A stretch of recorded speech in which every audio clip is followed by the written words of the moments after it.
Hello, fellow virgins. This is the first episode of the Fifth Interest podcast with two hosts, Neo and. I can't keep defending you like this. Marill. Okay, so we found an intro. Good.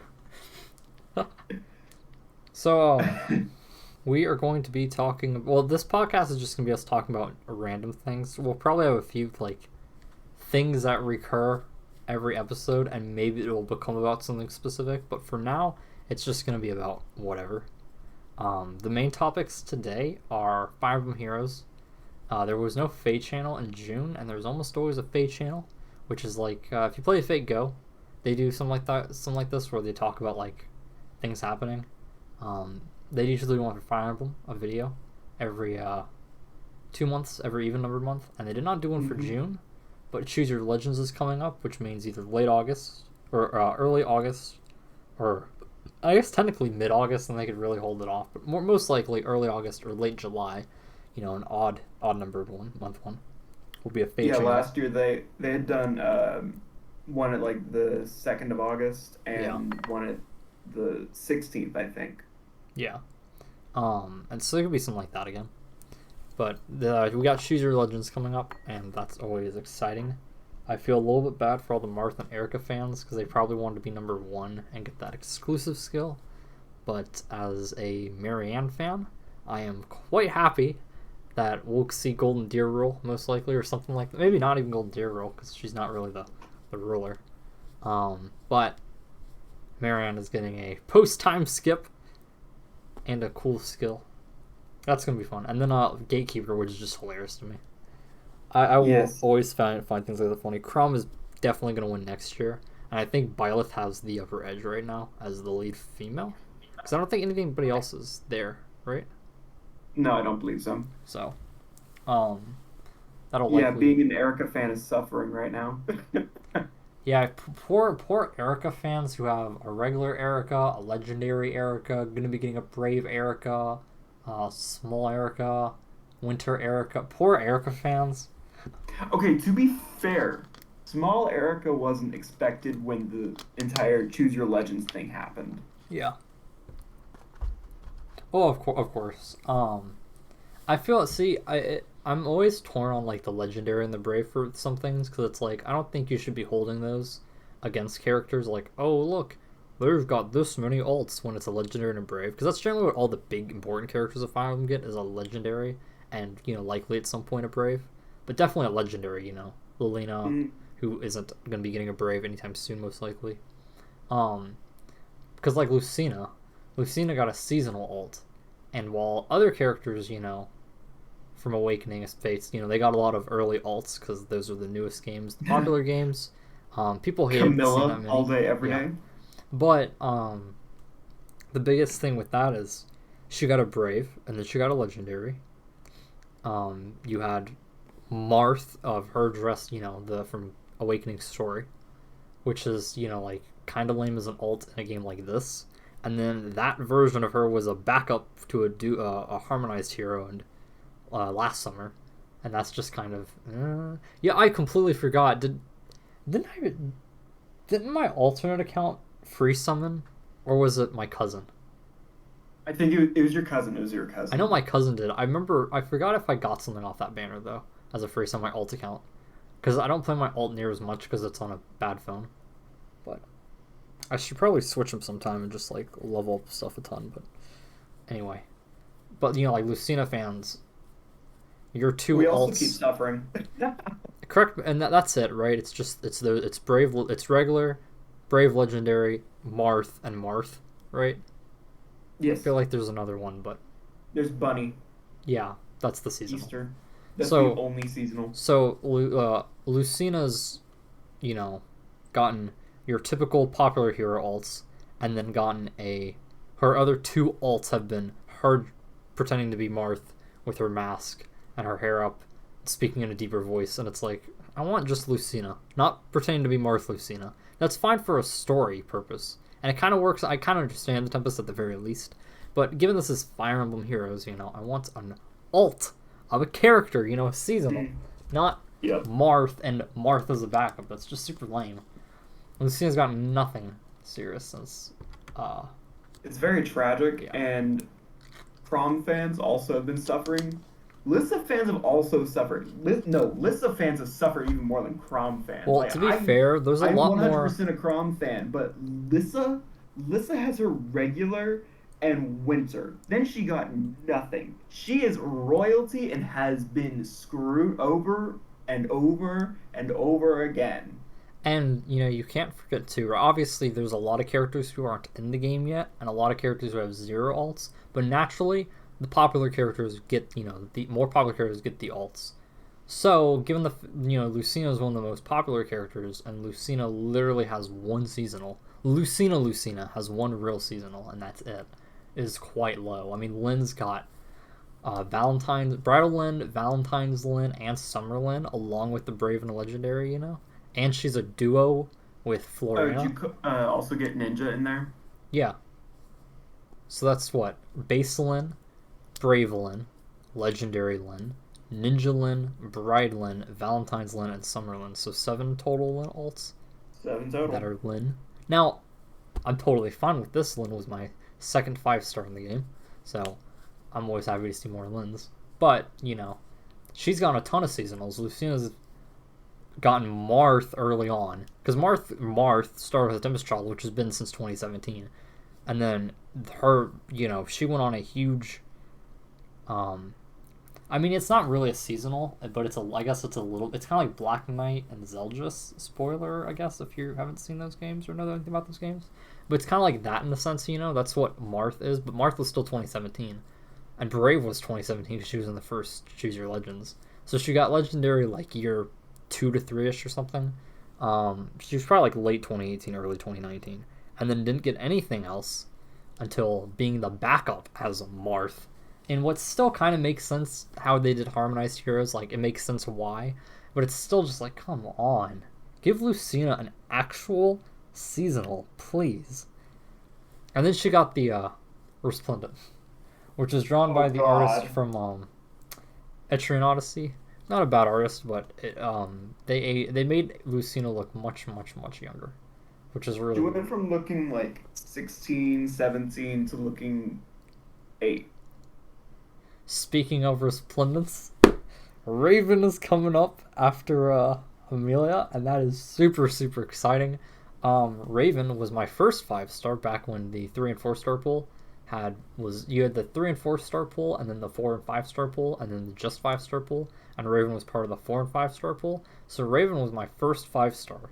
I got plus speed minus res, and before I could tell IVs really well, I merged him with another Raven, my second one, or I merged my second one into the first one, and I just so happened to have had, a really good IV plus speed, and I'm glad I, just happened to merge into the plus speed one.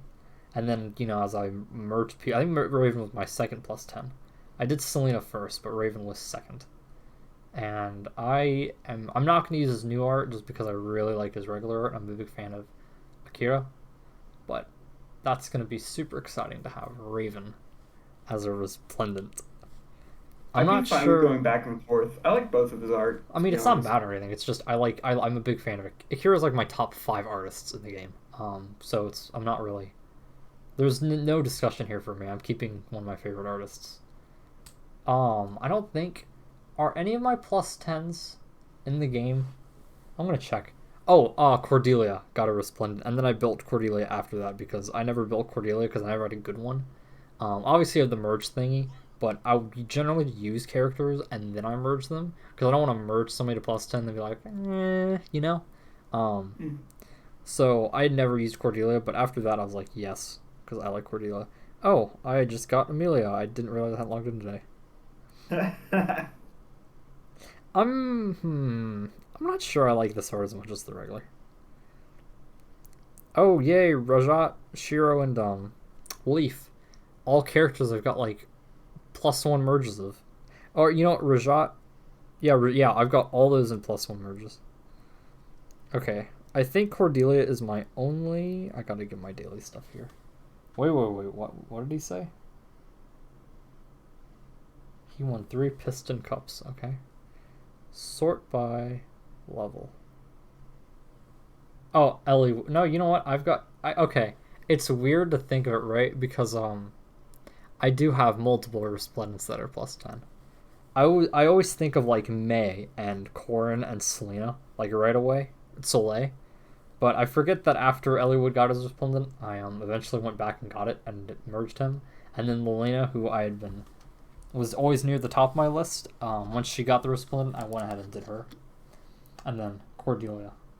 But I never think of it like that because, yeah, I think of the less popular characters, not the really popular ones. Speaking of which, Corrin Resplendent win and Azura and Dancer Refines win.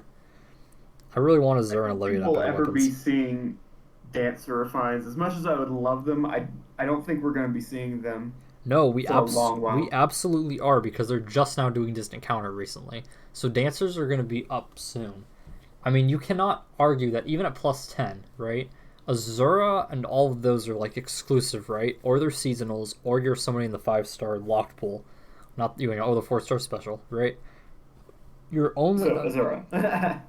I think, is Olivia the only. No, Sylvia. We got Sylvia now, and Tethys.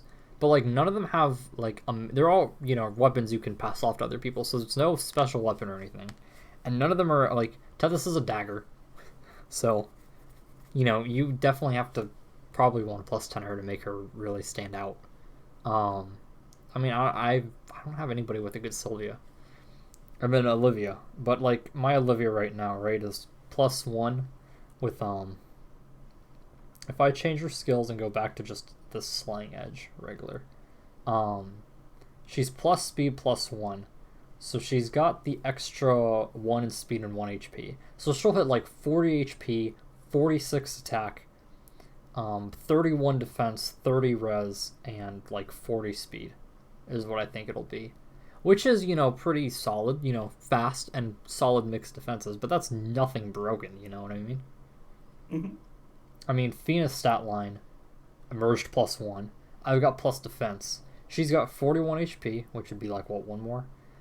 51 attack, which is like 5 more. Plus, the rapier, while it's not going to give you extra HP and another stat, that is one thing Olivia gets, is Olivia with the, refine. Any refine will give her plus 5 HP, so she'll hit realistically with a Slaying Edge. 46. If it was a regular special weapon, I think you could plus 3 for them, so that'd be 45. Or I guess minus 1 to both of those, because she already has plus 1 from the merge. Anyway, Fina's got 51 attack, 41 speed, 30 defense with a boon, and 23 res. So, really her res is lower, but she's got better in other things. But the biggest thing for Fina is, yeah, she doesn't get plus, 4 defense or 3 speed with 5 HP. But she has the Rapier, which is effective against armor and cavalry, grants plus 3 speed, and if units' HP is lower than 75 and foe initiates, you get Vantage. So that's, quite a lot. Fina's pretty strong for a dancer, but pretty good. You can't let people getting too outclassed. Dancers already have lower stat lines too. This is the big thing. So, I mean, it's hard. It'd be hard to make a dancer who's this old broken, because dancer stat lines are already low, and these are basically Gen 1 units who'd be getting these, maybe Gen 2 or something, like something like Sylvia maybe. But these are generally characters with not great stat lines because they're, dancers already, and a lot of them are old. So give them, a special weapon to help boost them compared to newer dancers and seasonal dancers and stuff like that. I mean, I love Olivia and I love Azura, but the dancer I use the most often right now is Dorothea, because Dorothea has a weapon that synergizes very well with attack res push, which just so happens to be one of the skills in the actual summoning pool that you don't have to spend, your grails on. She's got a hone attack 4 and attack cantrip, and I got lucky to pull plus speed minus defense. So I've got a dump stat in defense with a solid res stat that gets boosted by her weapon and her A skill. 49 attack, which gets boosted by her weapon and her A skill. And 41 speed with a refine. I mean, and Dorothea is a good, mage, solid for like a forging bonds type thing. A good mage check. She's got good res, and she's, colorless, so nobody hits her with weapon triangle advantage for the most part.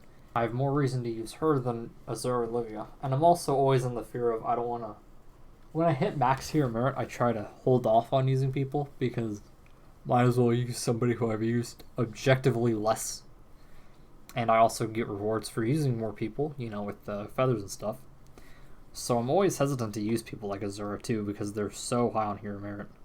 I mean, I if it weren't for hero merit concerns, let's say you just got an extra 500 every single time you used a character, right? I know it caps because people grind it, but let's say you just simply got 500 always. There's no cap on it. Then I'd probably use Azura all the time.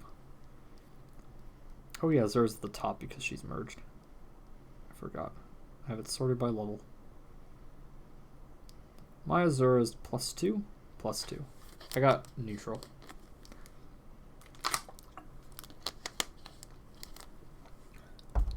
Okay, so with that, let's move into the first big topic of Fae. You've got a theory on the Fae channel, right? Yes, I have the biggest tinfoil hat theory I could ever come up with, and it makes sense. Damn it, it makes sense. If only your name started with a T, and then we could have, tinfoil your name. Makes me think of Tinfoil Tommy from Tommy C. Shot from the Point. One of the jokes there. Okay, so what is your tinfoil theory? Okay, so there was a notification in the game that there's going to be a maintenance from 9 p.m. to 10 p.m. tomorrow, Monday night. This is a really weird time for a maintenance because normally if they're going to do just a regular maintenance, then they would have done it at 2 a.m. leading into 3 a.m. right in time for the refresh. But they didn't. They decided to hold it off for 9 p.m. to 10 p.m. because an hour after 10 p.m. is 11, which is normally whenever they drop Fae channels or banners and updates on Twitter, which that was my first big flag moment right here that I was like, wait, hold on, I think there might be something here. And some people were like, oh, I don't know, that seems like it's just a little coincidental, even though it is a weird time. I have more proof, and this is very glaring proof. So what's coming up? What happens on the 27th? We have a bound hero battle. Not just any bound hero battle, but it's May and Bowie. Why May and Bowie? We've had them for a while. Why would there be a specific bound hero battle for them, as well as a summoning focus the same day? Because, I got this. Because we're getting legendary May Bowie duo units. No, because this is a mythic hero. Legendary May and Bowie mythic hero duo. No. Resplendent May and Bowie. Finally. Oh my god, that'd be godsend. I would actually love that because I've got a +10 May, and I actually summoned on going for New Year's Azura back in 2018.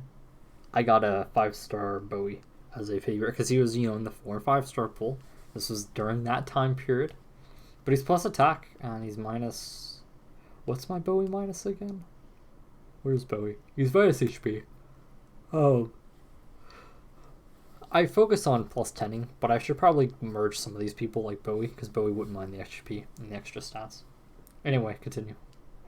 So, I thought, they could just be rerunning old Bound Hero Battle banners. But that's weird, because it goes 7/27 to 8/6, and then on 8/7 they start a Bound Hero Battle Felicia and Flora, and a summoning banner for that as well. Which I was like, so they have another Bound Hero Battle starting the exact day after the first one ends. That's sus. And so I like to point to my next bit of evidence, which is the Mythic Hero Summoning event, which is starts on the 29th. But Fae has never been, the kind of game where it's like, oh yeah, no, we'll only ever give you 2 days notice. No. It's very likely that during, after this maintenance that they give us the trailer for whatever mythic this is, because they did this before with Legendary Sigurd a couple months back. I think that was April. I want to say April. Yeah, that sounds about right. Um, A month. it was more than a month ago. Yeah, it was No, more than a month. some month they did it. Yeah, it was this year. It was at least this year. I know people Um, like Sigurd, but like for me, I couldn't get behind his art at all, so I literally just I completely ignored the banner. um, so they announced the legendary hero in a Fae channel, so they're no stranger to doing such a thing. I mean, they do that for like seasonal, so it's not surprising there'd be a Fey channel with like a legendary or something if it just happens to be during that time period, you know? Right. And then we have the other. And this is speculative. This one, most of all, is speculative. They're all speculative, but it's like an educated guess kind of thing. This is speculative. This one holds no water, but this is just something that I have a good feeling for. If you look at the calendar for uh, late July, early August, there's nothing. No new quests after 7:31. Literally nothing is shown. It's completely blank. If we look at previous months, there's normally quests that last throughout the entire Oh yeah, month, those are not always year. quests. So it's really weird that they have nothing else planned out for after 7:31 Unless they're hiding it. or hell 7:27, which is the day after the 26th where we get maintenance. So I'm thinking that the 26th, after the maintenance, at 11 p.m., we will get a Fae channel and they will be announcing the summer celebrations that they've been holding off because they wanted to show us something cool. I'm thinking it's something cool. I'm hyping Okay, myself up. Will it be bold absolutely outstanding, predictions. amazing? Who knows? But that's my tinfoil hat, is that we're getting a Fae channel tomorrow that tells us summer celebrations as well as the mythic hero. Tinfoil hat off. I think it makes sense, honestly. Like, given that like there's always quests. There's always a summer celebrate. Well, not always, but there has been a summer celebration for the past few years. Yeah, there's been a summer celebration like as many years back as I can remember. Hmm. But it doesn't make sense to have like zero quests. Okay, so I've got an idea to tell if it's going to be good or not, okay? If there are exactly 5 male heroes in the plaza, it will be a good Fey channel. What do you think? Let me go and check. Whoa, wait! I actually have five. Wait, really? Yeah, I actually have five. I got 4. I got 4. I Core got himself, Gordon, yeah, Virion, Itsuki, legendary Ephraim, uh, Takumi, and and Braum. Crown. I've got New Year's Corn, Gordon, Finn, and Rolf. But I've got Summer Fiora and Faye, and then Selena. And I'm not counting the summoners as anything. My summoner is Roaring and Alphonse. Yeah. Or no, sorry, not Alphonse. It's 8-bit Marth. I like the 8-bit ones. They're cool. Anyway, I agree with your theory. I think we're going to be getting one. And that's going to be super hype. We'll have to record something else for after the Fae channel too. I agree. Like Maybe like a quick little instant hype reactions. session. Instant Talk about the reactions. good and what we're hyped about. Okay, so what are your bold predictions for a Fae channel then? Oh well, I guess this could just be a summer one, and they're not really doing much besides the summer. But usually, you'd think it'd be a legendary hero, summer celebration, and then something, right? I'm thinking that they're going to Because there's do never just something 2 talking else to the points. pool. I think they're going to do something else to the pool. Okay, I got a bold prediction here. Because we're at Adult Swim and it is super crowded. You ready for this? Shoot. Plus 15 units for like Gen That- 1. Maybe No, Gen 2. okay, wait. I can actually see that. I can actually see that. It was literally a random thing I thought about, because I was thinking about the stats you get, and I was like, wait a second, we did the Dragon Flowers right there up to 15 or something. Like, what if, because that's the way to get +2 stats on everything. So what if, like, the old characters were getting +2? It might be maybe a little not too much, maybe you could make an argument that it's maybe just like a generation too soon to do that kind of jump, being able to get +2. But with something like Fallen Edelgard existing, I think the Gen 1 needs to see as much help as they get, even the good ones. Yeah. I would put instantly feathers. Oh, wait. I thought of something else. Yeah. That's my bold prediction. My original bold prediction is that they were going to be doing updates to the pool, which I've talked about extensively before in the past few days, about how they would probably my idea is that they would benefit from dropping Gen 1 5-stars to the 3-4-star pool, making like a different permanent banner to summon on with like arena medals for the original Gen 1. I think you gotta do something like easy, because it's so, when you have a big pool, you know, you want to make it so people can get what they want. Or maybe they're in the normal pool, but you still can summon another way. But if you do like feathers, right? Feathers are used for merges. So if you do too much with feathers, obviously you technically can't get rid of people, you know, manuals and stuff. But, you know, some people are good fodder too. I guess some people have a good amount of certain things, but like, I'm not getting rid of stalls. You know, swap's useful. Not, you don't always have reposition. It's good to have a balance of things too. You're not getting rid of repositions. I don't use Fury as often, to be fair, but I probably wouldn't want to be getting rid of something like Hinata. So there's a limit on people you can fodder for feathers, and it's a small amount. So if you had to summon with feathers, then it just make it harder to +10 people. And given that the people getting +10 are generally people that you're needing feathers to +10 are people in the 3 and 4-star pool, which are older units who aren't as good, or characters they purposely made not as good to drop into the pool. But those are characters you probably don't have a lot of yet, because, you know, they just came out. You know, making it harder would be bad, really bad. That's why I think arena medals is something that's easy, because you always have a ton of arena medals. Unless you're me on my alt, because I don't do the arena enough and I always forget, and then I don't have any arena medals. But generally speaking, main account, I've got a ton of arena medals. But it could be anything, really, as long as it's not too difficult to get, and too, you know, not, you know, maybe twice a month you can summon somebody. Though, so here's what my actual outlandish, like, bold prediction is. Because real quick, you also still would need feathers after you summon that character or whatever, if you're gonna like +10 or something. And if it's fodder, then given that there's exclusive fodder you can just spend orbs for, it's not really that big of a deal, you know, getting like for Fury or something if you really need it, or Deathblow. Okay. Right. Bold prediction. Okay, my bold prediction. Really bold prediction. My really, really bold prediction. Mostly because I don't think they'll ever do this, ever. But my bold prediction is that they're finally going to be allowing us to get merges of the Aspirin trio. Oh yeah, that's something that's desperately needed, because they're like way outclassed. And given that you need, they would also benefit from like specific skills like for them, like the B slot kind of stuff. Yeah. And a new weapon upgrade, because they're way outclassed. 3 of them, like every single. They're like Takumi. Takumi's refined is garbage. Yeah. They all their refined suck. They desperately needed. I would consider using them too. It's always such a tough investment cost for me, because I know they're useful for things long term, but it totally goes against the grain of, you know, doing your favorite characters. Because not that I dislike them or anything, but I mean, I can look right now. Virion, I think, is a cool unit. I like Soth as a unit. I like Gangrel a lot as a unit.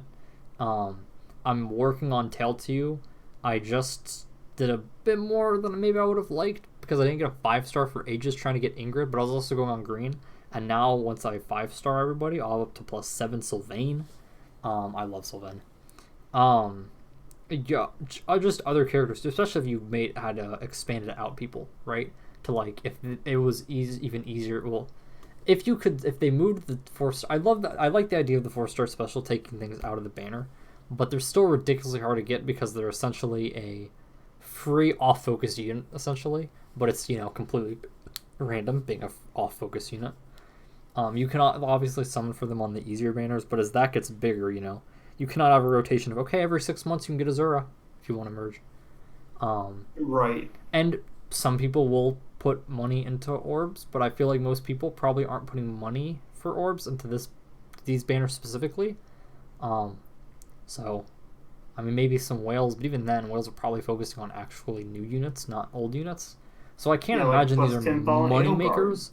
You know, so if I'm sitting here thinking, oh look, Azura comes in August. Oh, there's Choose Your Legends. It's summer's right before this, and I still wanted to, actually, I did give Ingrid plus speed, and I used Trait Fruits because Ingrid's really good. And I like using her. But yeah. Point being, it was a good idea, and I like it. But it's also they really need to just be in the regular. Like, Luke, come on, they're just hard to plus 10 for no reason. And you can't even say like, oh, but they're popular. So was Crom and Elliewood. They're not in the 5-star exclusive pool. You've got a plus 10 Crom, and I've got a plus 10 Elliewood. So you cannot. Some people argue that dropping them from their 5-star status will make them lose their novelty. But that's stupid because these are such old units. Right. Like if I got a I understand like a year. Fallen Edelgard, like that would be a dream come true. That would be novel because she's useful and new. It's not new. The only reason you get excited for pulling Lucina is because either A, you're a big Lucina fan, or B, you're me and you never ever pulled a Lucina ever, like base Lucina.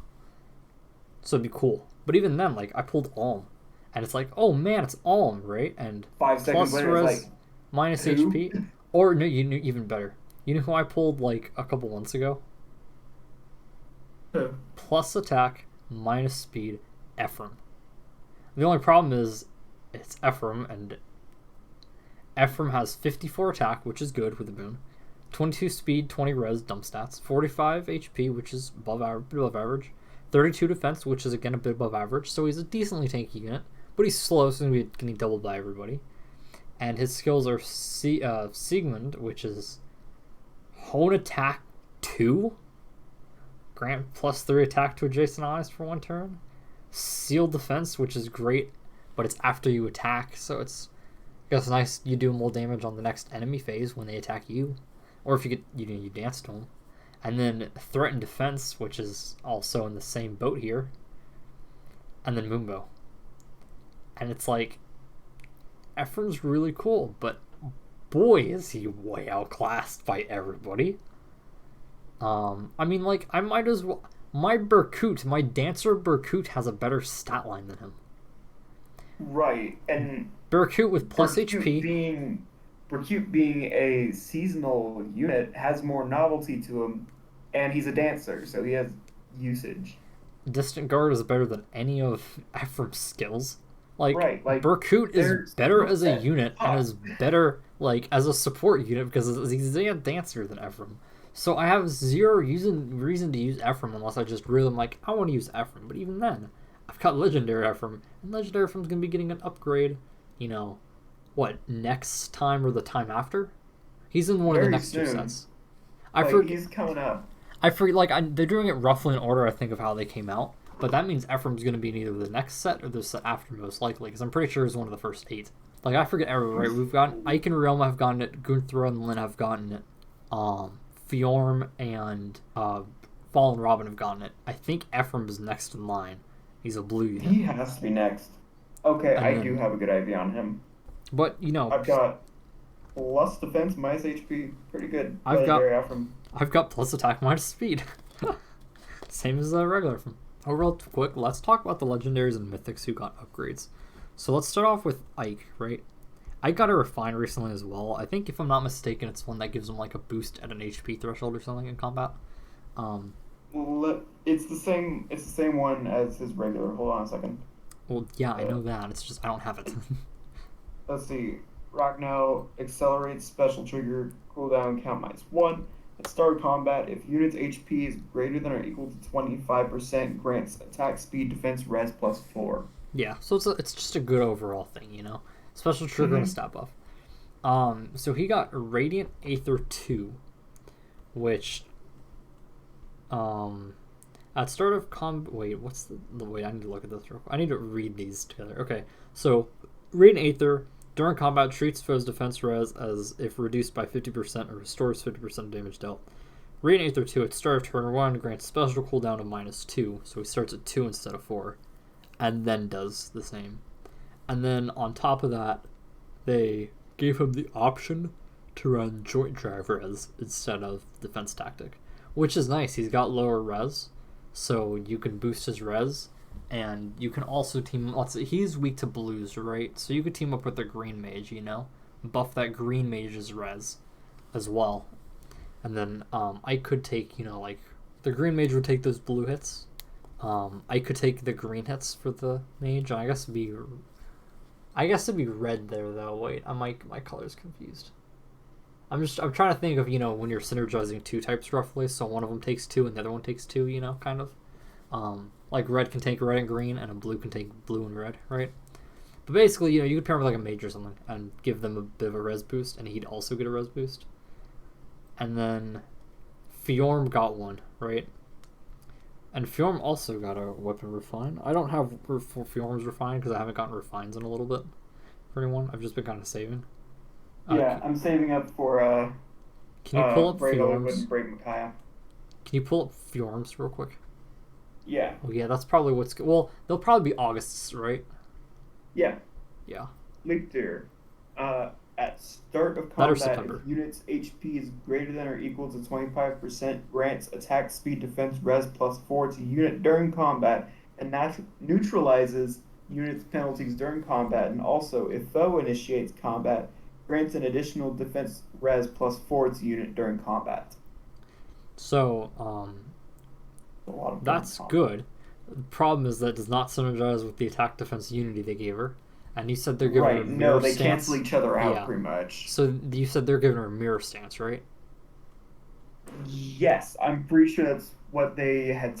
Let me check the notifications thing. I'm pretty sure they had said that they were addressing that and fixing it. I thought that was just like really funny oversight on their part. Yeah. But that being said, if you don't have the refine, then attack defense unity is really good.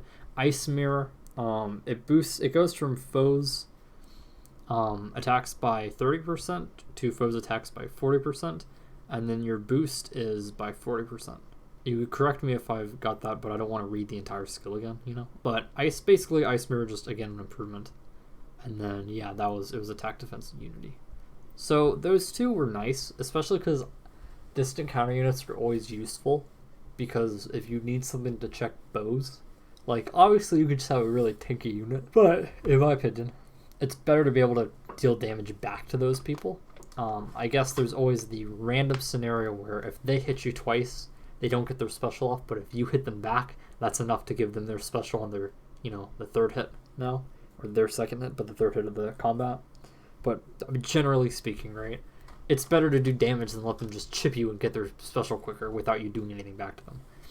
So distant counter units always are useful, and there's not as many blues as there are reds. Green, you have a bunch of actors, and red has a bunch of distant counter swords.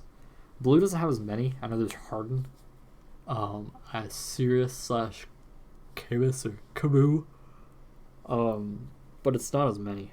Then after that, it was Riom and Gunther, right? So let me scroll up to Gunther. You got Riom's refined, do you not?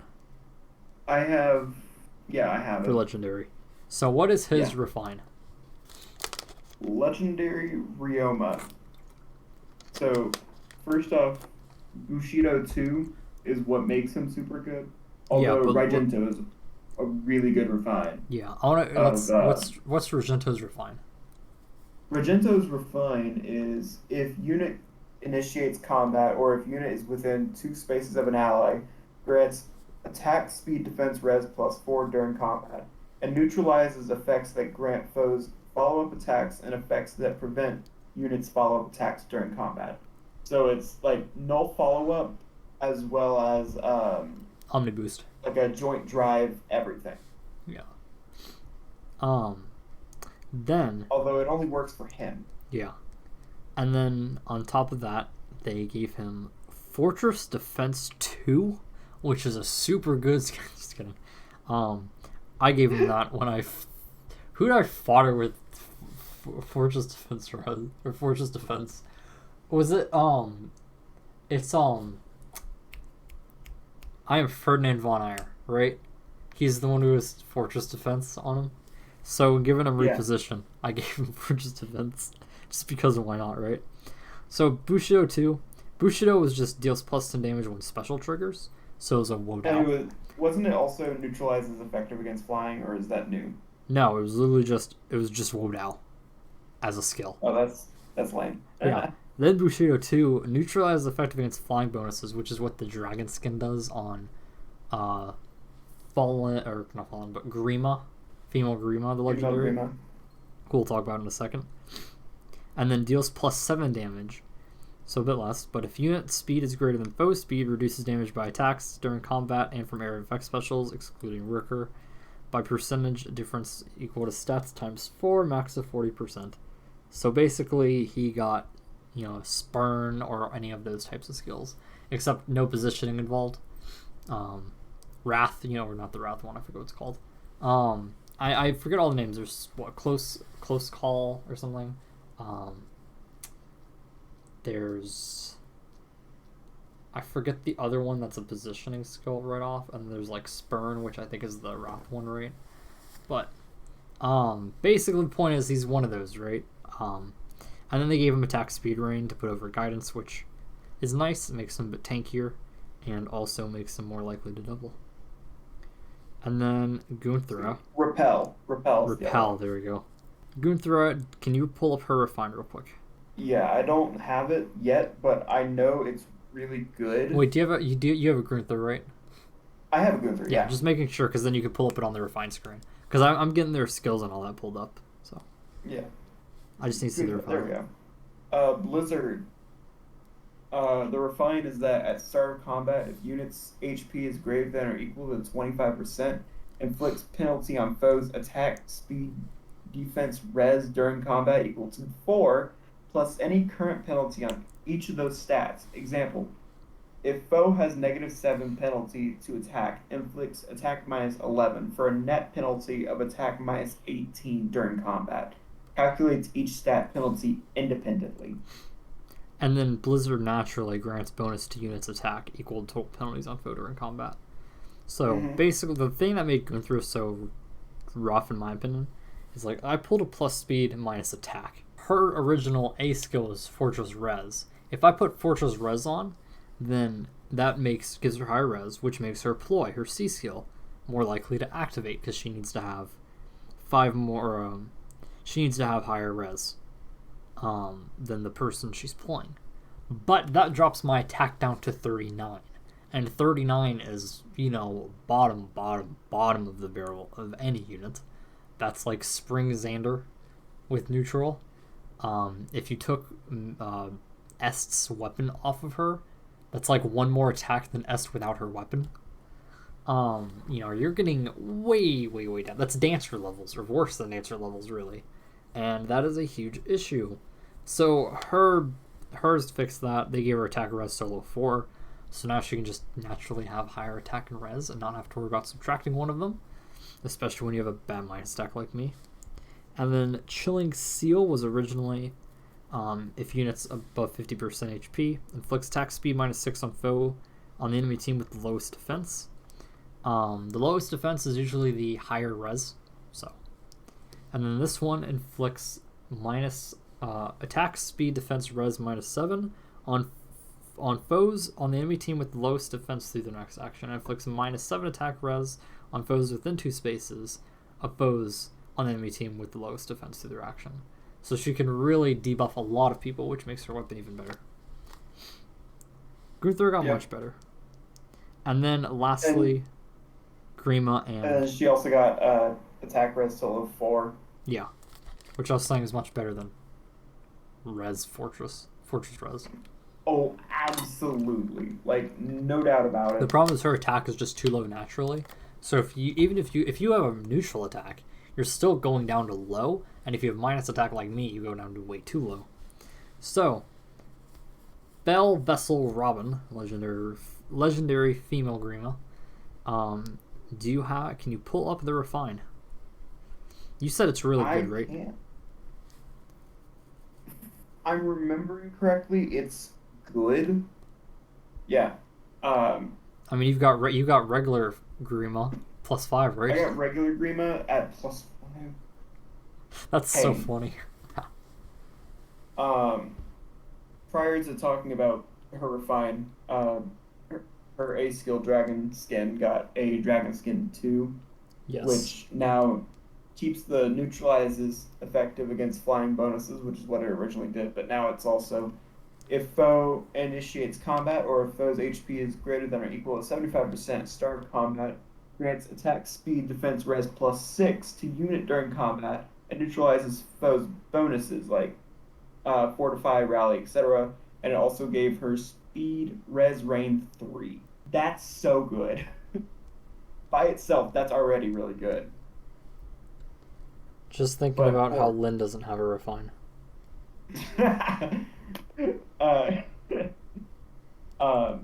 Now for her weapon. Her regular effect is that unit can counterattack regardless of foe's range. If foe's range equals 2, calculates damage using the lower of foe's defense or res. Now the refine is at start of combat, if unit's HP is greater than or equal to 25%, grants attack speed defense res +4 to unit during combat and afflicts special cooldown charge -1 on foe per attack during combat. Only highest value applied, does not stack. I'm a big fan of guard on anything. Guard is really, really good.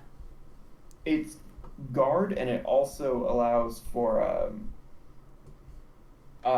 boost and stats just for existing. I think guard is arguably the best skill in the game because you just deny specials. I completely agree with that. Some people don't. I also really love on Legendary Dimitri, whenever you attack someone, it causes their special go back down.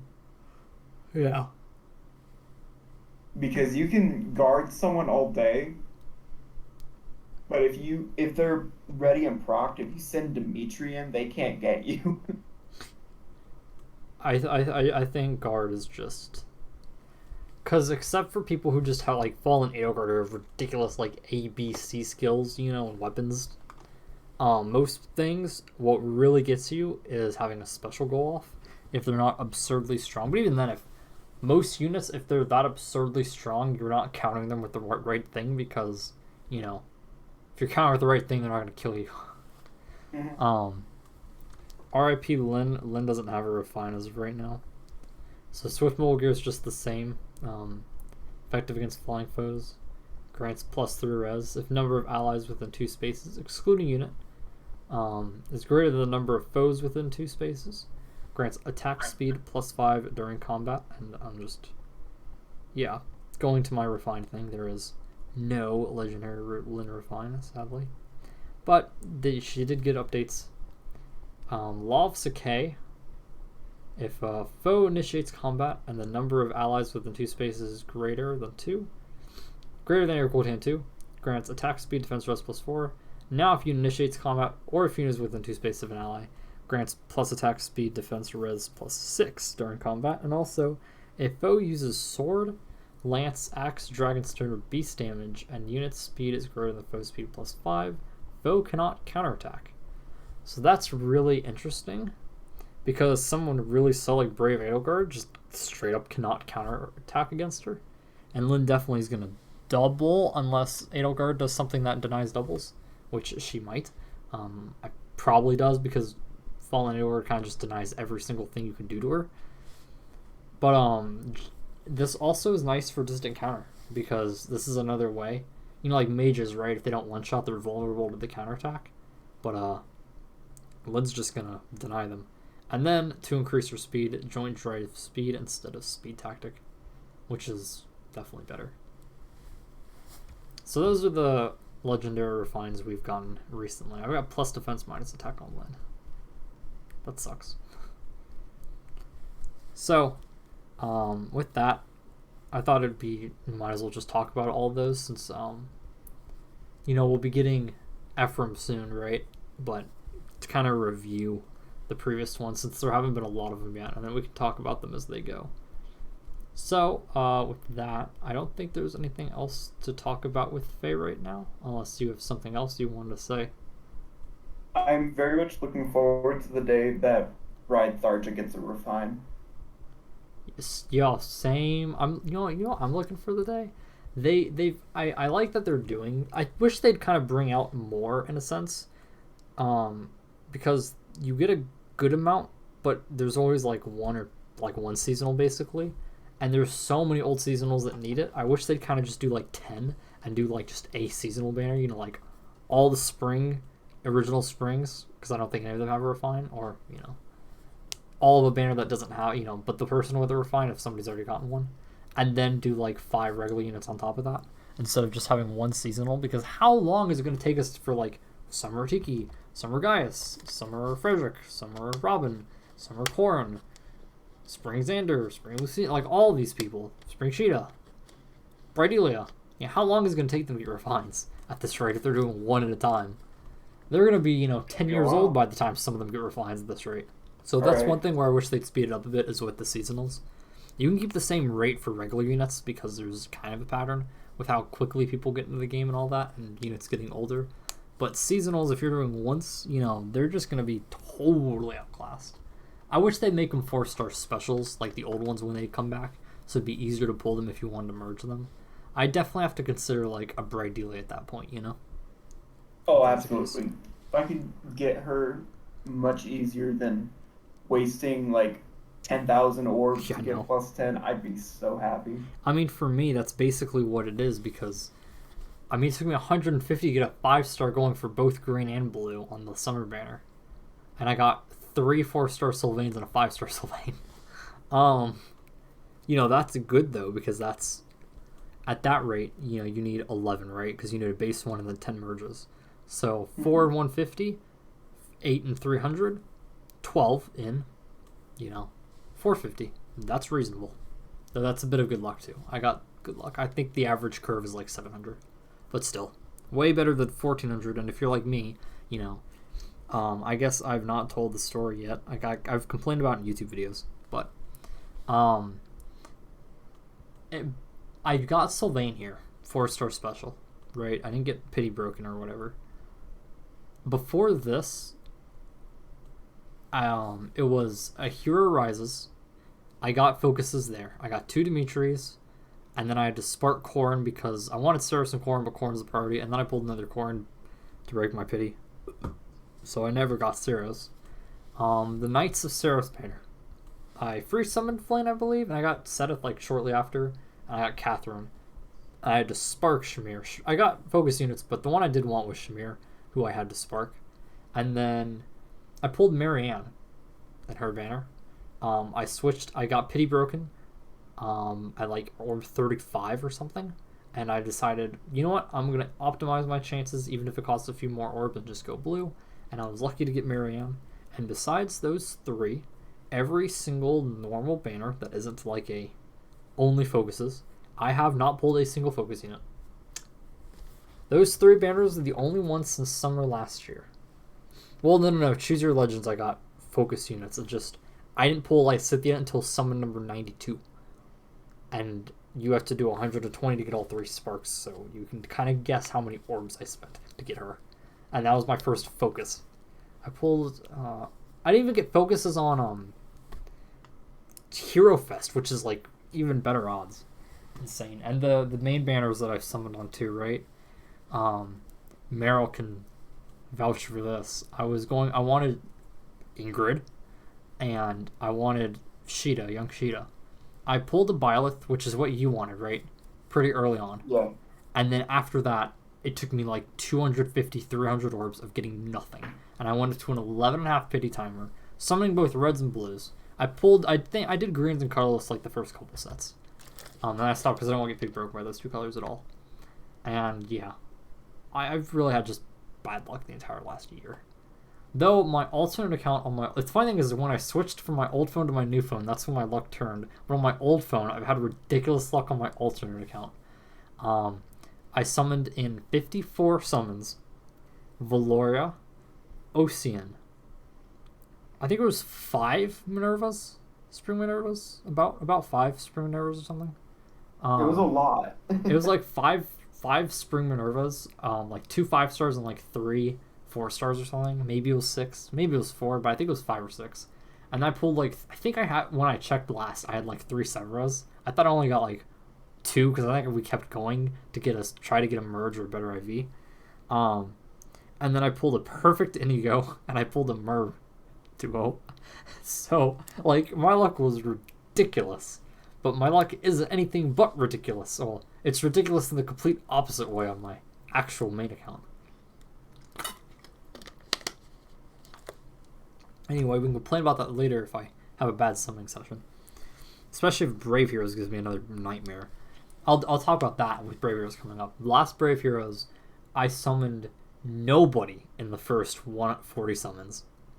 And Fire Emblem Heroes is a 3% chance to pull an off focus and a 3% to pull a focus. And they each go up by 0.5% or 3.25 or 0.25 for each of them. So by the time you're at 40 summons, that's what 1 2 3 4 1 2 3 4. That's 5%, right? Is my math right? That's 5%. Yeah. Yeah. So I had like a 5% thing on Brave Heroes, Choose Your Legends. Then I got pity broken by Bernadetta, who I just pulled on Hero Fest. So I've got a merge, which is okay. Bernadetta's cool. No Brave Claude. I sparked him. And then I didn't pull another 5-star, and I sparked Brave Aelgard. And then I got an off-focus Camilla, reset my pity timer. And then I got Brave Lysithea at something like 92. And then I sparked Dimitri with the last one, and I had to have all 455 orbs to get all 4 of the Brave Heroes. And then I merged Brave Lysithea, and now I almost wish I didn't, because what did I pull? And Brave Lysithea trying to get Micaiah. I summoned red, and I summoned all the orbs early on, especially red though, because Obro is red. I mean, I don't really need Obro, but I like Obro. But yeah, basically, let's just pray my luck turns around. Okay, so the other topic, since we've gone for almost an hour. Marill was watching Marvel movies, right? No, you weren't watching Marvels. You were talking to somebody about Marvel movies. So we were going to rank a rough top 5. I don't have an order, but I've got a rough top 5 and bottom 5. Yeah, originally it had started as me watching somebody rank all the Marvel movies, and I got so heated about some statements, which I will get to when we get to that. But, and I started ranting to people, and I was like, you know what? I'm going to talk about this a little more, since I'm still down to rant. So for me, I want to start bottom 5 because easy. I've heard, what was it, the second Iron Man movie people like? I never cared about either of the first 2 Iron Man movies. I never cared about, actually, Hulk was still Marvel technically, right? Yeah. Hulk, I haven't even seen Hulk. I don't have any interest in going and watching Hulk. I don't care to go see Captain America 1 again. I liked, other Captain Americas, but I didn't love the early Marvels much. Thor wasn't bad. And obviously the Avengers is great, but no interest in Captain America. And then after that, the only newer movie that I can say I put into that tier is Thor Ragnarok. A lot of people love Thor Ragnarok, but I really didn't enjoy it. It was a Marvel movie, so it wasn't horrible or anything, but it's still in a Marvel scale, it's easy bottom tier for me. I don't really care to go back and rewatch it. Oh, real quick, remember when that airline company dragged the dude off the plane? Oh yeah. Which company was that? United Airlines. Okay, because I got a model plane here that was just sitting on my shelf, and I've been messing with it. Basically every time I sit down, and it's United. Ah. Okay, continue. Okay, so my bottom 5, and I have some very in-depth opinions on these. Or one of them I don't have in-depth opinions on because I watched it once and I didn't really care for it. And it's at a placement just because I didn't really care for it. Hulk. Here's the thing also. I thrive on the tiers of people who don't understand that I'm going to have different opinions.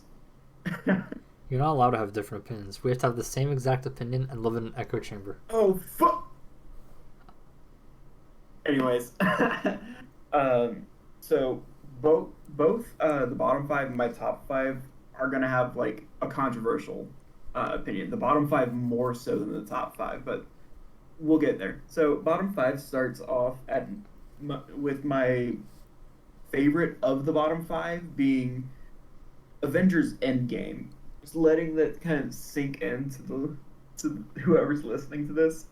Because I have a feeling that some people are not going to be happy I don't hearing think that I I put a. did not like I'm not. Endgame. I'm not sure if I put Avengers Endgame in my like top five or exactly, but it's definitely not bottom five because it was really cool.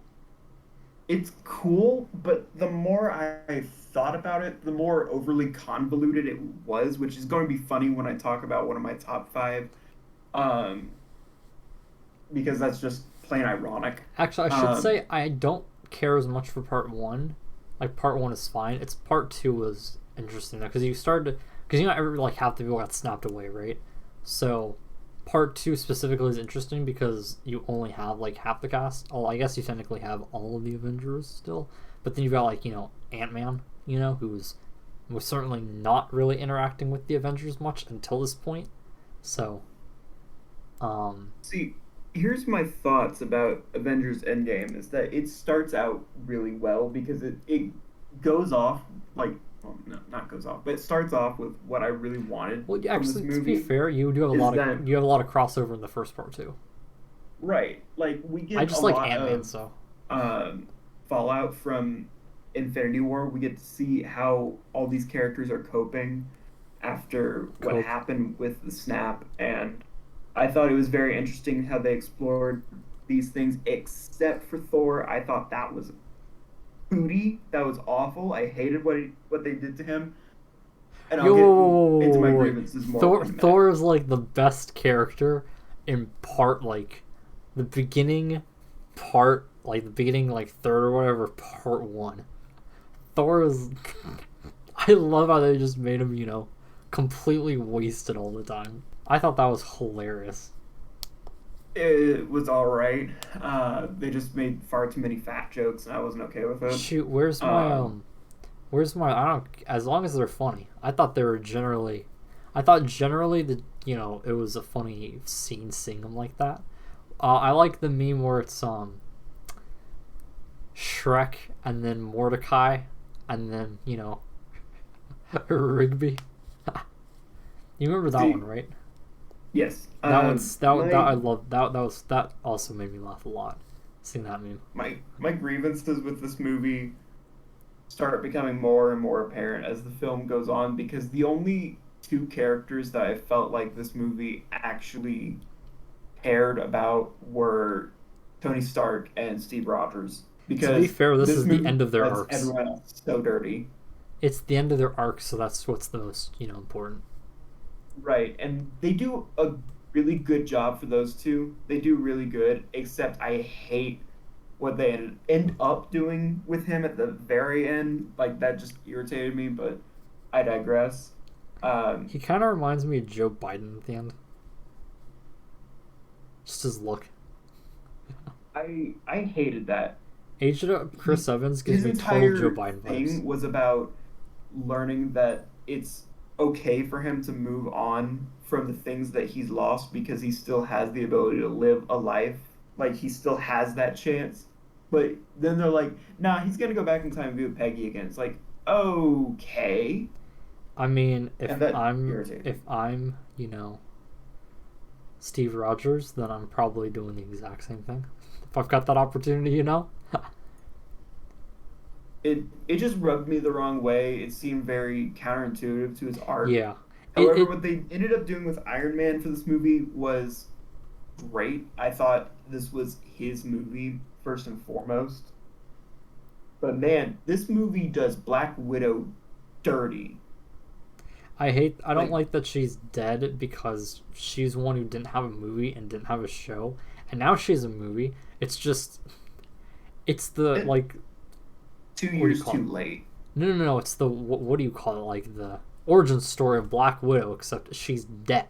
Ooh, like I guess it's interesting if you're I mean, like as a Marvel fan, it's cool, and as probably a comic book fan and stuff, it's cool, or a Black Widow fan. But at the same time, this is an origin story of a character who's never gonna appear again, unless they do something to bring her back. which I'm Again, not I entirely think that against. it's 2 years too late Yeah. on that one. I just don't see how they would bring her back, you know? Like, if you can think of a good way that makes sense, then sure. It's just, I don't see how they're going to do that, so likely it's the origin story of a dead character. Mm-hmm. Which is... And honestly, if they were going to kill off one of the characters in that scene, it should have been Hawkeye. I generally don't like the MCU version of him. I don't think he's that good.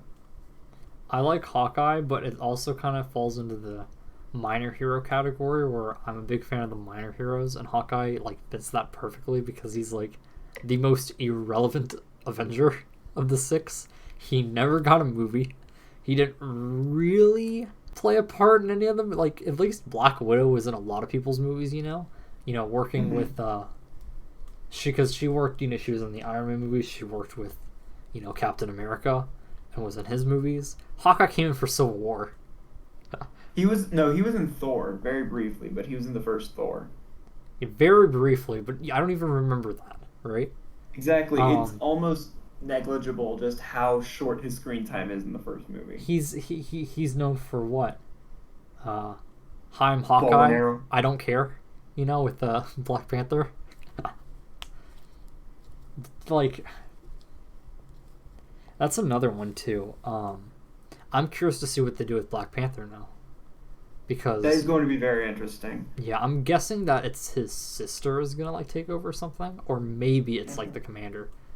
I mean, there's a lot of cool characters in the Black Panther. This is when you wish Michael B. Jordan's character didn't die, because it'd be cool to see him in the Marvel universe. I mean, it'd be cool to see him in the Marvel universe, I have no idea how you'd actually make it work from a plot perspective and a character perspective to make it sense.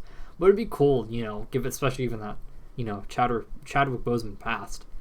He'd be a cool person to take over. That being said, there's cool people in, what's the place called? Wakanda? Yeah, Wakanda. His sister and the, general, lady. They're both total badasses. So. T'Challa left off would be so good. Yeah. I would be there for it. They're both totally badass and good characters, so I'd be down for that. I totally agree with that. And I have just one more thing to talk about with Avengers Endgame before moving on to my number 4. And my number 4, I have far less reasons for why it's in the bottom 5. I have nothing really super intense about it, but I hated the very unnecessary team-up shot with all of the female characters from the MCU at the final battle in Endgame. It was very unnecessary, especially since it was supposed to be this hashtag girl boss moment, but none of them ever interacted with each other prior to this movie. Yeah, that's a good point. It felt very wasted and very much just kind of pandering. Yeah, so that feels super pandering. I didn't even remember that. It doesn't work. I'm all for giving good female empowerment movements in movies and such, but this was not it. This was not the good look that they wanted. This was not the good look they thought it was going to be. Yeah. Because it reads very poorly. That kind of just screams pandering. Mm-hmm. It's them saying, look at all these cool, badass female characters we've got. It's okay, well, are you going to have them, interact with each other in other movies ever? Because I don't believe that Pepper Potts has ever talked to Wanda Maximoff. Or, Valkyrie has never had a conversation with Gamora. Hey, look, it's one female character who is, a core piece and a core part of the Guardians of the Galaxy movies. The characters, the people from Wakanda, who are probably going to be more important in the future, but have gotten basically a movie at this point. Captain Marvel, who's gotten a movie. A minor side character who's not technically part of the Avengers. And probably her biggest roles have been in The Avengers. And also Civil War. Pepper Potts. And what other people are missing? Oh, there's Black Widow.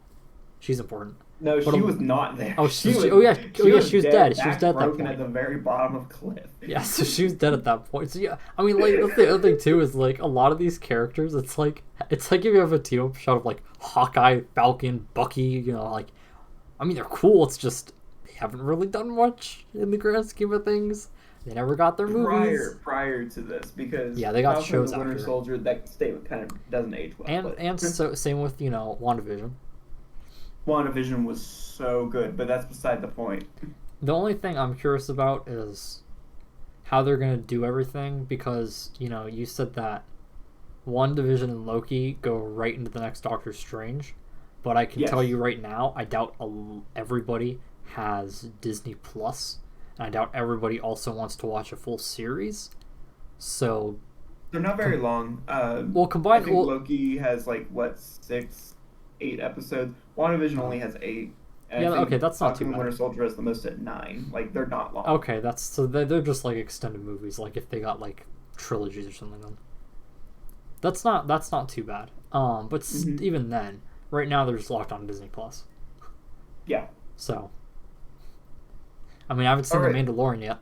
I've heard great things, and I love Star Wars, but I'm not paying for Disney Plus. It's Disney. Ugh. Yeah. I'd buy something afterwards, but I'm not paying a subscription service. I would buy a series, but I'm not paying for a subscription service so I can watch the series temporarily.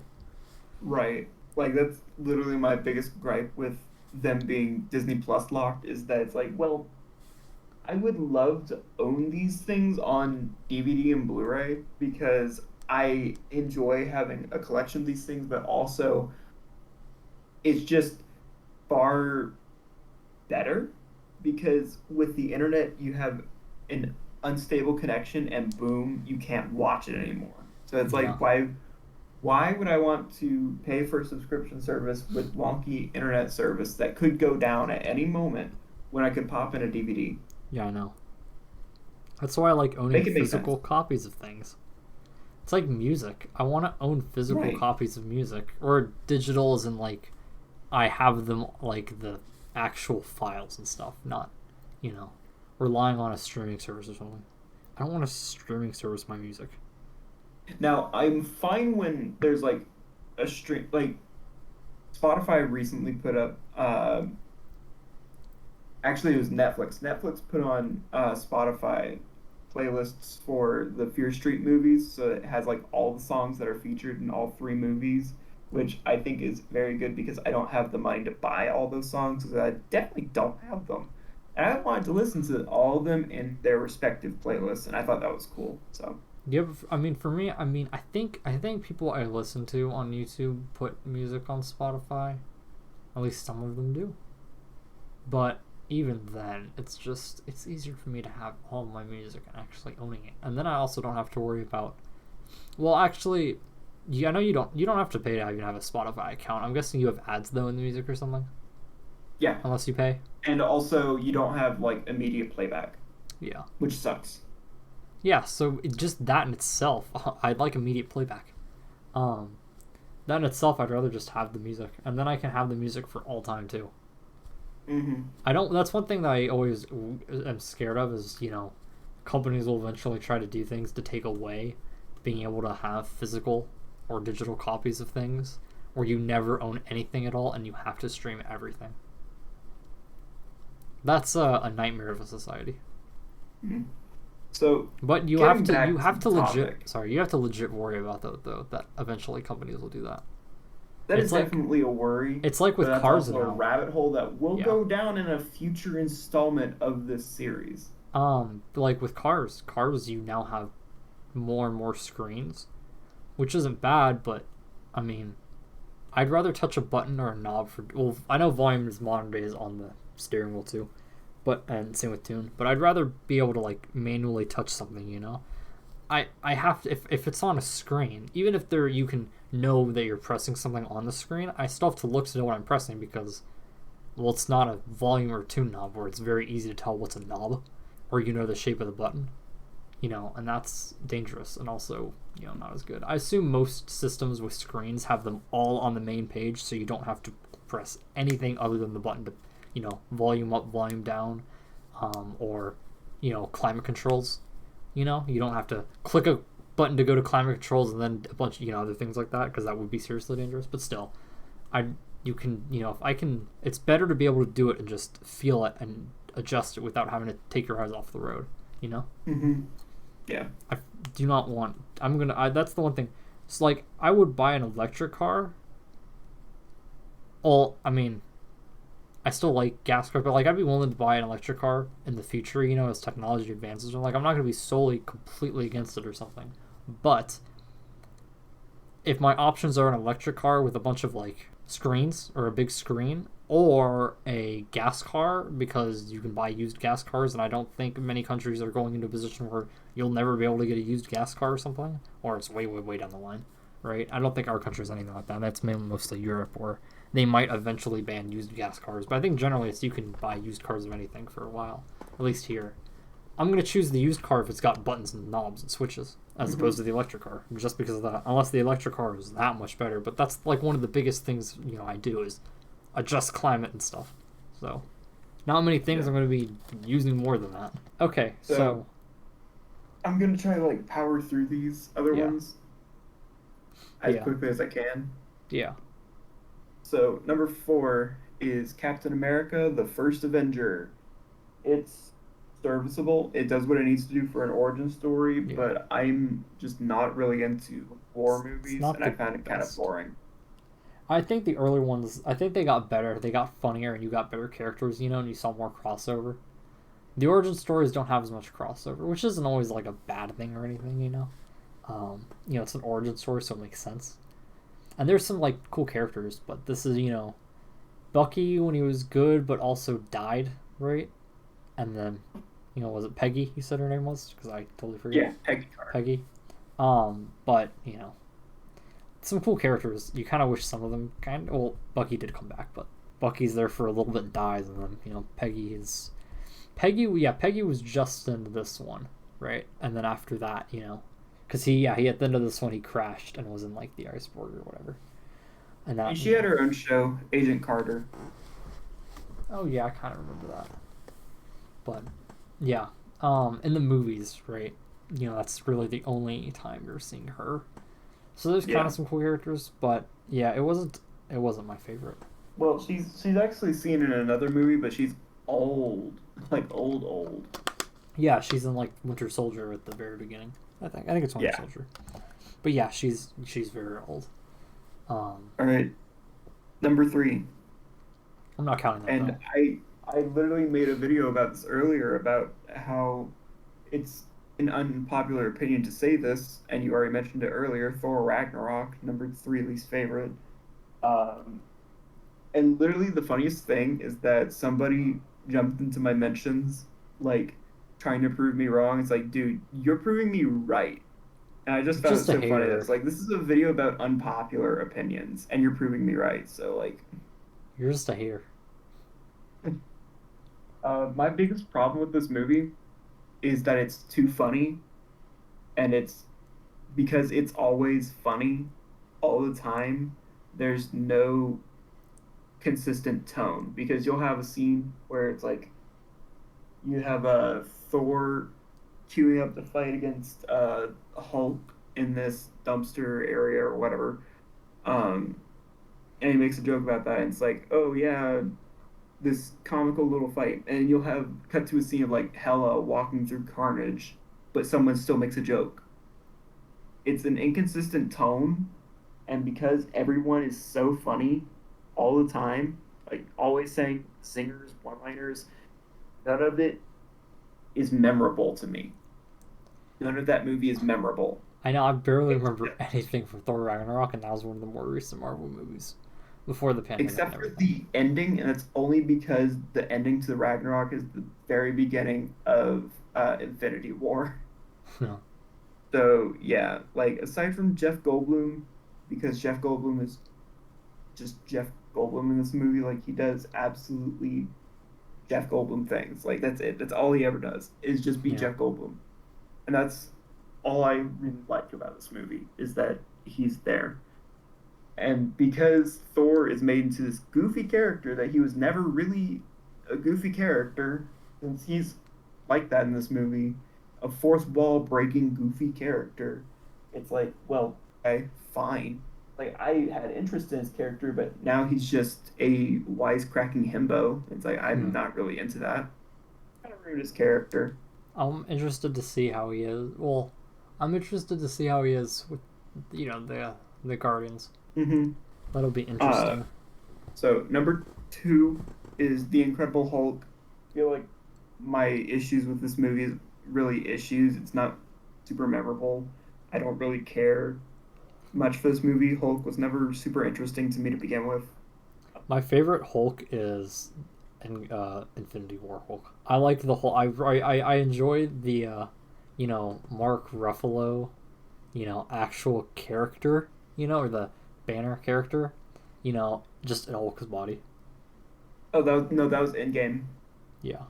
That's beside the point. The way this movie is it's it's kind of there. Feels like an outlier, but that makes sense because it's not MCU made, Yeah. but it still count as MCU. It's made by Universal, so it makes sense why it feels like an outlier, and it just doesn't feel consequential with the rest of the series as a result. Again, that's because it's Universal, so it's kind of a little petty to have it this low, just because it doesn't feel like an MCU movie because it isn't. Yeah. That's not fair for it, but when I'm ranking them as MCU movies, it goes lowly because it is the outlier. Yeah. And number 1, I'm pretty sure this is in everybody's top 5, Iron Man 2. Yeah. I've There's just not never. really a plot in this movie, and the villain doesn't really show up until 30 minutes in, and he's very easily incapacitated. So I just have no interest in really seeing the first 2 Iron Man movies again, because these are like the very first Iron Man Marvel 3. universe. I liked 3. Iron Man 3 was good. I really liked it. I think 1 I have heard still good things about. It's just I don't have much interest in it myself. Or was it 2 that some people like? I forget. Anyway. I don't think many people like. Oh no, wait. There's something that people like about 2 that I agree with, and that's that the fight scenes in the movie are good, and I agree with that. And not only that, but this is Black Widow's introduction into the MCU, and she's very good in this movie. Those are like my biggest pros, is that the fight scenes are good when they happen, and Black Widow is a really good introduced character in this movie. Yeah. All right, top 5. Probably Winter Soldier's in the top 5. Probably Avengers 1 is in the top 5. Avengers 1 is good. Black Panther's probably in the top 5. I enjoyed Black Panther a lot. Ant-Man 1 is definitely in the top 5 because Ant-Man is the best. The last spot is a tough one. I'd say in the running, Iron Man 3 was good. I haven't watched the Thor 1 or 2 in a while, but Thor I remember those 2 being good. And I enjoy Avengers 2 as well. So those are probably like the ones I think of. I guess Ant-Man 2. I don't remember how much I liked it compared to Ant-Man 1. I forget. That was probably in the running as well. Those would probably be a rough top 5 for me. So my number 5 spot. I kind of want to see Doctor Strange a couple honorable mentions actually. Well, okay, Spider-Man 2. Oh wait, you know what? The best Into the Spider-Verse is the best Spider-Man. I don't think that's technically Marvel Universe. It's not an MCU movie. Yeah, so that outclasses all of them though. But I guess Spider-Man 1 was pretty good. I don't know. I don't remember as much. I remember Into the Spider-Verse because it was just better. That's the tough thing about Spider-Man. But I'd really like Spider-Man though. The MCU Spider-Man. So maybe Spider-Man's also there in the running. Honorable mentions. Thor: The Dark World, which if I actually put that in my top 5, I'm pretty sure I would have been hung from the gallows. My sister was able to tell that the villain was Christopher Eccleston from Doctor Who. I was like, huh? How could you Black tell? Panther is also an honorable mention. Doctor Strange, honorable mention. And One of my favorite final characters. honorable mention is Avengers 1. All right, number 5, Captain America: Civil War. I don't think Civil plot. War is quite top. It was a really good plot. I don't think Civil War is quite top 5. It was an enjoyable movie. I rewatched it after actually watching the first 2 movies because I saw it the first time without any prior knowledge for the Captain America movie, so I was very confused. I rewatched it after I watched First Avenger and Winter Soldier, and I was like, oh my. And I just enjoyed it a lot, and I thought the plot really worked, especially coming off of, well, where it was coming off of, which was the previous Avengers movie. Yeah. I think Winter Soldier's better. Number 4 Civil War is might be top Avengers 10 because Age of it's Ultron. enjoyable, but I can't put it in the top 5. I purposely didn't name it as a top 5 candidate. Age of Ultron's really good. I think the Avengers movies are just overall good because they've got everybody in them. I also feel basic putting 2 Avengers though in the top 5. Yeah, it's a little basic, but But they're really Avengers good. Age of Ultron, I feel like a lot of people don't give it the credit that it should get. You kind of need to watch it a couple times to fully appreciate it, I guess. Um, and I know I was harping on Endgame for being overly convoluted, but like Age of Ultron is also pretty convoluted for no reason. But yeah, like some of the best jokes are in this movie. I just like how the cast interacts with each other in this movie, and I'm very grateful that it introduced Wanda because I thought that this was a great starter for Scarlet I really Witch. like that they introduced Quicksilver. He's such a great shield. That's one I know Quicksilver you had with the X-Men, so like I think there was probably like I think there was a deal, right? To have him in there, and it makes sense why he died because of that. But it still sucks Quicksilver got, just died. I mean, it's Quicksilver. Hmm. But yeah, Um, Wanda's really cool, and she's got a really cool power. mhm. Number 3 is Guardians of the Galaxy. Oh, I always forget about Guardians. Guardians isn't bad, but it's definitely in the mid, like right in the middle for me. Probably like it's definitely above average, but it's definitely not my favorite out of just the Marvel series overall. I think the thing that I like the most about Guardians of the Galaxy 1 is that it's very emotionally intense. All the characters are developed throughout the entirety of the movie, and by the time you get to the end, it's like, oh my gosh, I really like all of them. But the blue guy, the adopted dad, so to speak, he died in the second one though. That's Yeah, the he died in the emotion. second one. That's the emotionally impactful. The second one kind of has some tonal inconsistencies of itself. It's still good, but I think it's like further down in like the teens for me. That was sad though when he died. I liked him. I liked that they, And then he went through his, his character arc. developed.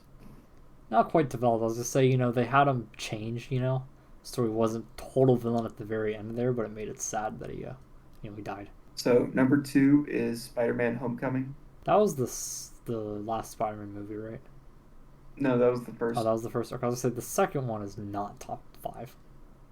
No, you're thinking of Far From Home. Yeah, While I did enjoy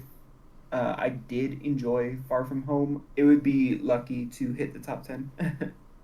that's that falls into the same category of Black Panther as I don't watch a ton of movies, so given that they're in the Marvel universe, it was nice being able to see a movie with Michael B. Jordan and Jake Gyllenhaal. Because they're two actors that I always hear good things about, but I don't watch any of the movies they're in. So it's cool seeing them. That's one that does kind of suck that they're both villains because they're never going to come back. And then number 1 is Captain America: The Winter Soldier. Yeah, Winter Soldier is definitely better than Civil War. Yeah. Like, I was never going to argue that Civil War is not as good as Winter Soldier because I already had it planned out that Winter Soldier was number 1. So, My dad loves Winter Soldier. Winter Soldier is just really, especially for a non-Avengers movie. And even Civil War yeah. had a lot of collab because it was Civil War. Winter Soldier was really good. I think we have Winter Soldier. That'd be one to watch again too. Oh, I've got a question real quick. Hmm. So, we watched the original Suicide Squad, right? We both saw it. Yeah. I got a question. I've been seeing, I might have recently commercials for it. Where the hell's Will Smith's character? He was like the leader of the Suicide Squad, right? And now he's just gone. I think he's just been recast. Okay, so that's who what's his face is now. Gosh, the guy who plays him. I know I hear his name a lot, and I know he's a big actor. But he played the gatekeeper in Thor.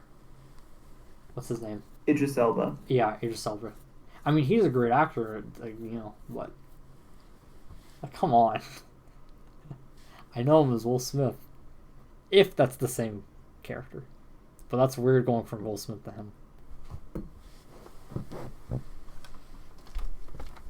No. Will Smith played Deadshot, Yeah. Okay, and so it's Idris Elba's playing Bloodsport. okay. What Two names? different characters, but So what happened to Deadshot? uh, that's a good question. I think that this Suicide Squad movie is just a different overall one because the first Suicide Squad movie wasn't that good. Yeah, I mean, I understand that, but still, even if it wasn't as good, just getting entirely. I understand adding characters to the Suicide Squad, but having a completely different cast for the most part is just weird to me.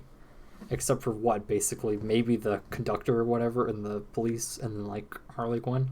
It's just I don't know. I liked I think that's just because the rest of the roles in the movie just they didn't fulfill as they could have. Like, and that's just no, something you can blame on the script. But no, I disagree. I think they fulfilled just fine. Tell me, who fulfilled more than that climber dude? oh my god, The climber dude is the best. yes, because he died immediately. I just thought that he tried to escape and just died. I thought it had good characters though. Maybe they It weren't had written well, but they were good decent- characters and they were interesting. Hmm. Like the dude who was fiery and stuff. And Deadshot. Anyway. Yeah, I don't know the reason for replacing the characters. Maybe it's just a different squad in general. Okay, imagine if Avengers 1, was Captain America, Iron Man, Hulk, Thor, Hawkeye, and Black Widow. And then all of a sudden, Avengers 2 is like Hawkeye, Iron Man, and then like the Falcon, Scarlet Witch, two other random characters that they pulled out of their ass, right? And that was the second Avengers movie, right? You'd be like scratching your head. What happened to Captain America, Hulk, Thor, and Black Widow, right? That's my thought here. Is like, what happened to the Suicide Squad? This isn't the Suicide Squad. You're thinking of Suicide Squad. This is the Suicide Squad. Imagine if the Justice League or whatever, like, totally switched characters who were in it, like the second movie. Yeah, screw Batman, Superman. We got Wonder Woman still, but everybody else has changed. They literally had Superman dead and then they brought him back to life in the same movie. Well, if they can do that, then that means they can revive a Black Widow, right? So she's not totally useless and get more movies. Useless now, I mean, as in, like, she wasn't a useless character or anything, but just now, because she's dead, it's no use having Scarlet or Black Widow movies. Yeah, the only way that they can do that is if they go into like another dimension and they have a story there or something. Which that's just a cop out. Yeah. It's a weird thing, too, though, because there's a character, like, there's characters I mean, sometimes it makes sense when the arc is ended, like Captain America and Iron Man, but you don't really feel like the Black Widow arc ended because she was just a minor character in a lot of movies and never really had her own. And now all she has is an origin story that doesn't really, or it probably relates in a few ways. Like my mom said at the very end of it. Have you seen Black Widow? I have not. How much spoiler do you care to hear? I mean, we're talking for a podcast, so you probably don't want to say. Well, no, it's just this is like the very, very, very, very end. I'm literally spoil. All I think I really be spoiling is, a character that's in the movie basically, and that's it. I mean, I guess you can tune out for a second, listeners, if we're an hour and 49 minutes in, hour 50 minutes in. But it shows because obviously we all know Black Widow's dead. It shows like her sister or something at the grave, and then a woman who you assume is with I didn't see the movie, my mom did, is with like that program, the Black Widow program or whatever, says, do you want back, at the killer? And who's the person who killed her? Hawkeye. So I'm guessing that maybe leads into the Hawkeye show. Just a guess, because I mean Hawkeye's not getting a movie anytime soon, is he? So, but besides that, I'm not really sure if it really has any other relation to, the other movies. Maybe it connects some type of dot somewhere, or gives some kind of backstory. Oh, I see now. Anyway, she's a character who doesn't feel like her arc was like totally finished or something. So like, it's one of those where if you bring her back, it's weird, it's like cool because it's Black Widow, but it's also weird because it's like she died, you know? A very unnecessary death too. Yeah. You kill off, or not kill off, Captain America and Iron Man makes sense. Their arcs are over. It's time for them to move on. It's time for there to be the Falcon. And Iron Man's just natural. I guess we'll get an Iron Patriot movie, right? With Don Cheadle. Probably. Actually, that would be amazing. Can we get an Iron Patriot movie? Whatever, I think that's his name, right? Iron Patriot. With Yeah. Don Cheadle. And then maybe like I guess Pepper be a minor character in it. And then the kid that was in like the Avengers, right? Who was in the Iron Man 3. Except he's grown up now. Maybe he takes over the role as Iron Man. I'm always interested because I don't keep up with the comics, so it's always interesting to see kind of like what they do with things and how they connect things. Because it's always cool seeing either a character that was minor come back, even if it's in a minor role like he was, or what new characters or random heroes they introduce. I wish the Falcon and Buck. I wish all the people getting shows though got movies. Okay, so I guess it's probably wise to end it here because we've gone for almost 2 hours. So yeah, I agree. You don't have a YouTube channel at the moment, right? Right. Okay, so you have a YouTube channel, so we have nothing to show us there. Marill, because I definitely accidentally said your name for a second, and I'll probably just cut the audio a little bit, so it's like really, really quiet. I think you were talking over me a bit though, or we talked at the same time, but Marill, do you have any platforms for people to find you on that you want to shout out? No, not yet. Okay, so I have a YouTube channel, Not Spit Battles, which is where this is going to be posted, I guess, right, for now. Yeah. Makes the most sense, too, because I do have a subscriber base, at least. So it's not just putting a podcast on a random-ass channel with, like, no subs. So we'll post it, there. You can find me on my channel, where this is. And you can join my server. We're both in the server. So you can also, I guess, talk to us there if you want. And, yeah. Do you have a special outro? Do you have any ideas for an outro? That's one thing we didn't think of for obvious reasons. Is, an outro. You gotta start off some way, but I know Orange is the New Black Bengals podcast ends with Yeah Sirski, and then Half Baked podcast ends with and we're gay. I don't have an interesting outro though for this. So do you have anything? Any ideas on the spot for an outro? Talk about this and more. I got next time on Fifth Interest. Remember, if you liked the podcast, leave a like on the video, and yeah, remember, don't have sex, stay a virgin.